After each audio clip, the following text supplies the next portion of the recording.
আশিকুর রহমান ধাপশিকটা পুলট কালাই থেকে। আসসালাম। আমার প্রশ্ন, বর্তমানে পৃথিবীতে প্রেম নামের যে হারাম কাজ চলছে, এই হারাম কাজ থেকে বর্তমানে যুব সমাজকে বাঁচানোর উপায় কি?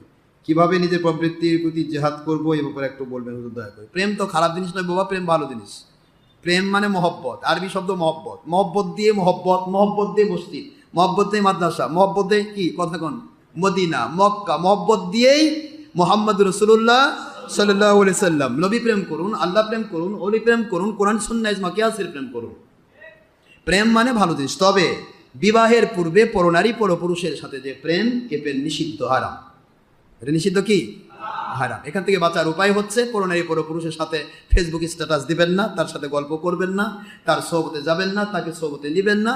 বাস, এসপার ওসপার। বিবাহ কথা মন চাইছে, একটা মেয়েকে পছন্দ হয়েছে, হতেই পারে।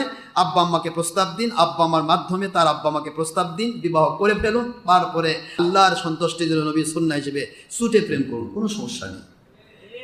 আফটার ম্যারেজ যত প্রেম করবেন জান্নাতি প্রেম হবে।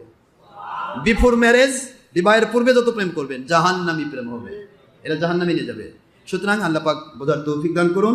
বেশি করে ওলিদের সোহবতে আসুন, নামাজ রোজা হজ জাকাত আদায় করুন, কোরআন সুন্নাহ ইজমা কিয়াস মেনে নিন, দরুদ শরীফ পড়ুন, আল্লাহর সন্তুষ্ট হয়ে থাকুন।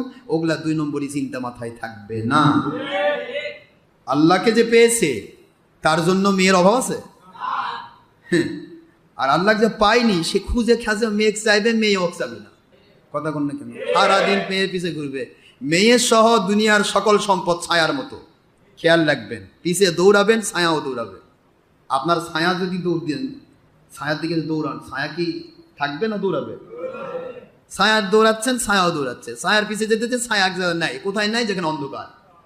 কি ঠিক আছে না? আর ছায়া বাদ দিয়ে ছায়ার বিপরীত দিকে দৌড়ান, মানে আলো যেদিকে সেদিকে বিপরীত দিকে ছায়া।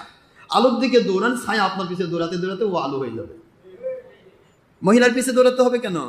আপনি আল্লাহ আল্লাহ রসুলের পক্ষে থাকেন, দেখেন আপনার মুখ যে মহিলা দরকার তার চাইতে 100% আরো সুন্দর মহিলা আপনার তার বাপেরা তারা আপনার পিছে দৌড়াবে। আমার বেদিক বিয়া দেয়, ওই সোলক দিয়ে, ওই সোলটা খুব ভালো। আল্লাহর কুদরতি এলকা হয়ে যাবে।